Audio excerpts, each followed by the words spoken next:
আসসালামু আলাইকুম। নতুন একটা ব্লগে সবাইকে স্বাগতম। তো আমি আজকে নিয়ে এসেছি মজাদার আটার বিস্কিট। ঘরে থাকা উপকরণ দিয়ে আটা দিয়ে বানিয়ে ফেলতে পারেন মজাদার বিস্কুট। তো আমি প্রথমে 1 কাপ সয়াবিন তেল নিলাম, তার সঙ্গে আধা কাপ চিনি মিশিয়েছি, সাথে 1 চামচ বেকিং পাউডার, একটুখানি ভ্যানিলা এসেন্স এবং 1 চামচ গুঁড়া দুধ।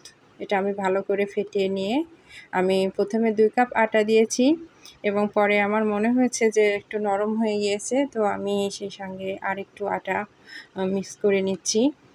তো আমার যখন আটা মিক্স করা হয়ে গিয়েছে, আমি এটাকে 2 ভাগে ভাগ করে নিয়ে একটা রেখে দিয়েছি, আরেকটাতে 1 টেবিল চামচ কোকো পাউডার মিশিয়েছি। আমি এটা শেড করব, 2 কালারের একসঙ্গে মিক্স করার চেষ্টা করছি।